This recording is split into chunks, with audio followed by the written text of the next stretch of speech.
Hello, Noel. Nice to see you again. We're here to talk about your new album, which is coming out in exactly 13 days. Wow. You didn't realize? Yeah. No, I know it's. I know it's soon. Yeah. Yep. So how does that feel? Exciting? Well, You start Googling yourself? not really. No. How does it feel? I don't know. I don't know. I finished the record off a few months ago, so I guess it's just work now. Do you know what I mean? I was very excited while I was doing it and while I was working on it, and when I finished it off, and that's all done now, and now it's just waiting to go on tour. Well, I was pretty exciting to hear the songs. Yeah. Yeah, I liked it. I didn't know what to expect, and what I like most about it is that it's pretty hard to describe, because it's not just one sound. It's pretty varying sounds, varying songs. Well, so they say. I mean, the essence of the songs are quite traditional, but they've got. I try to work on some different sounds, maybe, but I think it's misleading to say it sounds. I think it sounds like what you would expect it to sound. Do you know what I mean? It's not. I guess it's not stadium rock, if that's what you mean, because that's what my former band were, a rock and roll band, you know, and it's not that in any way. So I guess that makes it a little bit different. I spoke to you, I think 4 years ago, when you were touring, and then you mentioned that you were working on some songs for yourself. Are these those songs, or are these new songs? Some of them are, yeah. Some of those other songs are going to be on my next album, which is coming out next year. Yeah, these are the songs that I was kind of starting to write then. Like, for instance, maybe The Death of You and Me didn't sound like an Oasis song, so I would finish it off in between gigs and stuff like that. A friend of you, Paul Weller, once said that you have to wait for songs to come to you. You can't force them. So when did these songs come to you? All the time. They come out. They usually it's usually in the spring. I don't know why. I don't need to do much writing at this time of the year. I'm not sure why. And I tend to do most of my finishing off when I'm on the road, because that's I get the most peace and quiet.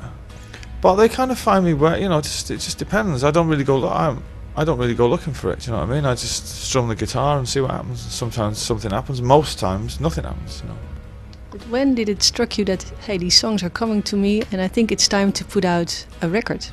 Well, I already have all the songs written before I go in the studio. So I had 38 songs, ones that were left over from Oasis projects and stuff like that.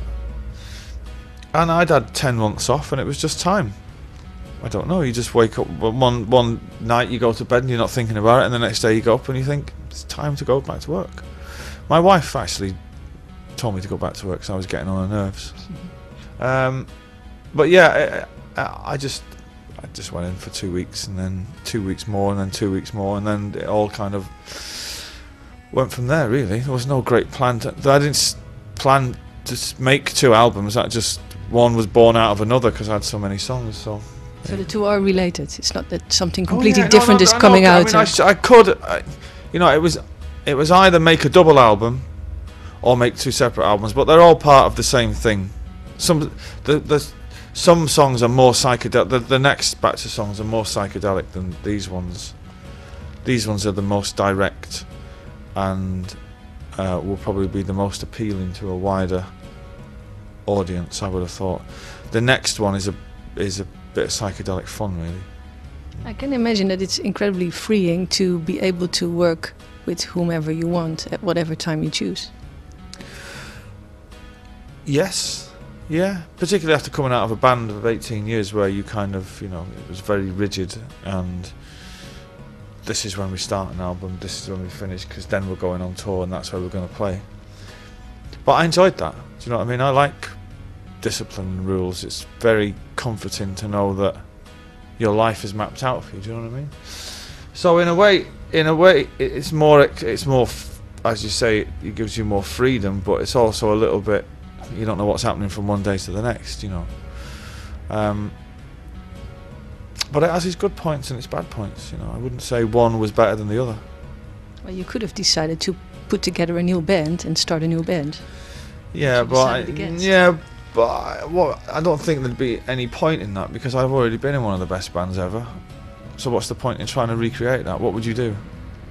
Whatever a new band did would always be compared to Oasis, and you would never be able to match that success or level of feeling that people had for you. So what would be the point?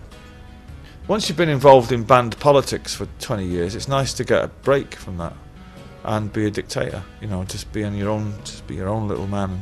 A one-man band feels good at the moment, but I'm not. You know, I wouldn't say that one is greater than the other. You know, I enjoyed being in a band, and I enjoyed the dynamic and the compromises that you have to make. I was willing to make, and I accepted them. But I think it's good that when you were doing these songs in the studio, you weren't thinking about how on earth I'm going to do this on a stage, because that would be limiting, I think. Well, yeah, of course. You wouldn't have gotten the female orchestra. I mean, when I was doing it, I didn't have a band. I didn't have any. In Oasis, I always had the big picture, what was going to be the first song we'd play and how it was going to look and all that thing. When I was doing this record, I didn't have a band. I didn't know whether I was going to even put an album out. I was just in the studio. I didn't announce it to anyone. I just went in the studio for me. So I wasn't really thinking of anything apart from the song that we were doing on that day, and to make it sound the best that it could sound. I wasn't even trying to make them sound different. Do you know what I mean? Those were just the songs that I wrote. And you know, I'm happy they came along at that time, and I might not ever write another batch of songs like this, do you know what I mean? But I won't go chasing it. How is Noel Gallagher on tour going to be like, I know, 2011? Well, I've got a band. I've got a full band. Yeah. Are those your high-flying birds? No. High Flying Birds is me and whoever is with me at that time. It's not a band. It's the name of my act, whatever that means. But yeah, no, it's not. I'm not going to be sitting down playing an acoustic guitar, you know, earnestly singing my songs about heartbreak. You know what I mean? I'm going to be stood up and, you know, singing my songs of whatever this album's about. Hope, I guess. You were touring, and now this time you are the one in the spot. I mean, you were singing before, but now you're the front man. Yeah. Does that scare you? Scared is not the right word. I've been asked this question a lot, and I keep trying to search for the correct word, and I've never quite found it. I'm not scared. What's to be scared of? They've come to listen to music, and that's what I play. And scared is not the right word, but there's a word to describe my apprehension as to what they might expect. If they expect anything more than music, then they're going to be disappointed. But as a member of the audience, I've always asked myself whether it's, of course, it's pretty exciting for a band to walk up on a stage to see like thousands of people, but it's also a bit distant from what the music, maybe the music. Well, it depends what you want out of it, doesn't it? It depends what you as a member of the audience expect to get out of a gig. Bands can only play to as many people as they want to see them, and that's it. Playing in small venues is not. It's not symbolic of anything other than the fact that that's how many people want to see you. Now, in 5 years from now, I'm playing arenas, then great. You're not starting over. Your career in music started like more than 20 years ago, and you can never go back to where you started. No. And then you were in this band, which happened to be one of the biggest bands in the world. And now you have a new project, and you're not starting over because people know you. You're not a singer-songwriter that just emerged and everybody goes like, I wonder about this person. People know you already. That's true. So what kind of goal do you set for yourself, or is there any goal? No, just enjoy myself, really.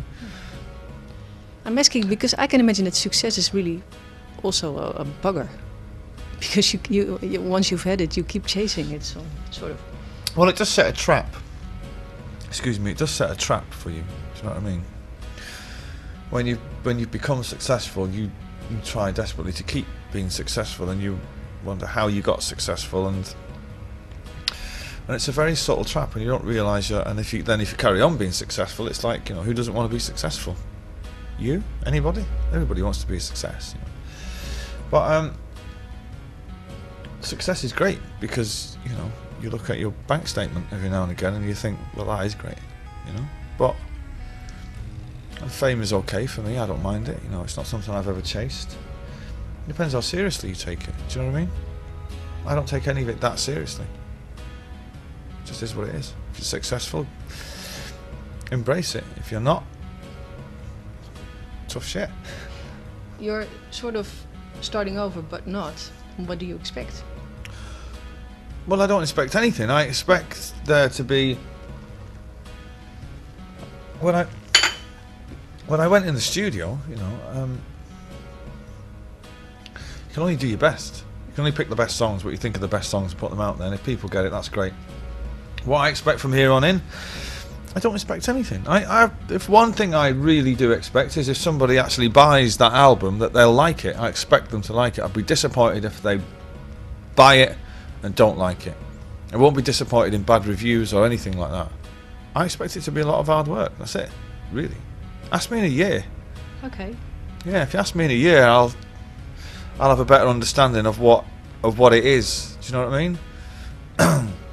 At the moment, I've not done a gig yet, and we're talking about a record, and it's great. And I've got more. Sort of in a weird bubble, maybe, between the record and the touring.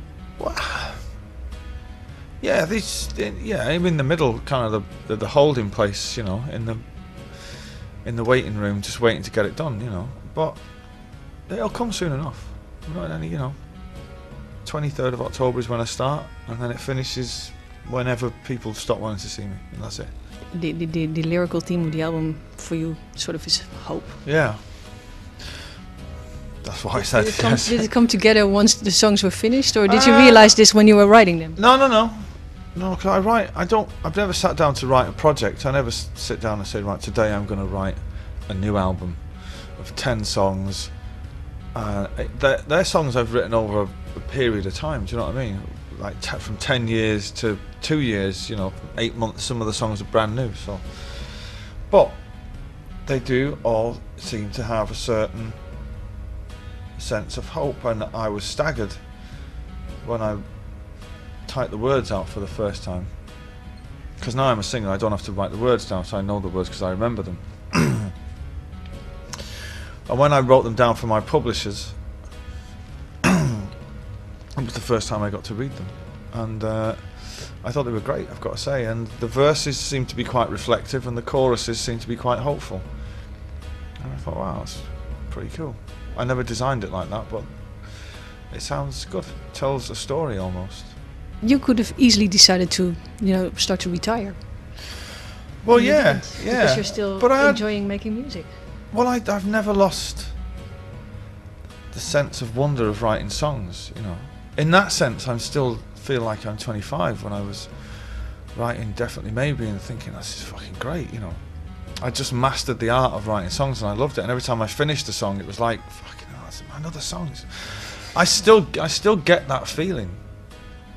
And as long as I don't lose that, I'll always make music. Then, like I said to you at the beginning, one night you go to bed and you're not thinking about music. You're just thinking about where we're going to go. Should we go to the park tomorrow? And then the next day you get up and you might listen to something on the radio and you think, I really should go back to the studio. And you just gather up your shit and whatever it is you've got and songs, and then off you go, you know. And I always want it to be like that. I could never be like a person that's like goes from one project to the next all the time, because then life just passes you by. For the last 20-something years you've been writing songs, and then you go up on a stage and you see people singing along to songs that you wrote. Must be amazing feeling, even after all those years, I imagine. Well, yeah.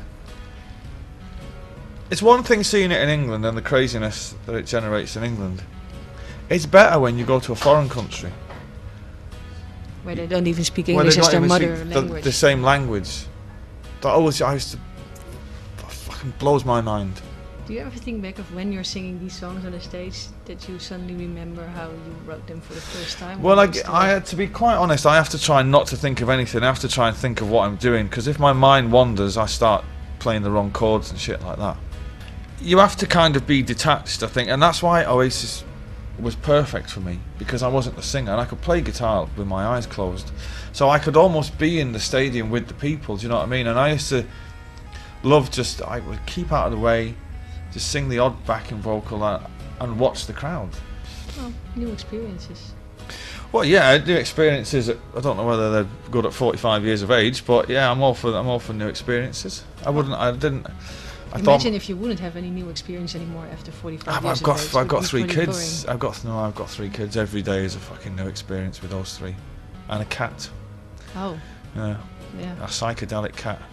So every day is. They keep me. Forget that. They're fucking insane. Do you know what I mean? But yeah, no, I never thought I'd be kind of learning a new skill at 45. To write half an album once every 3 years, in hindsight, is just not enough. Do you know what I mean? But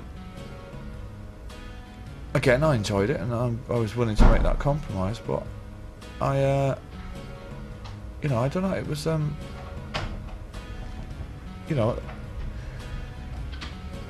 that was then, and this is now.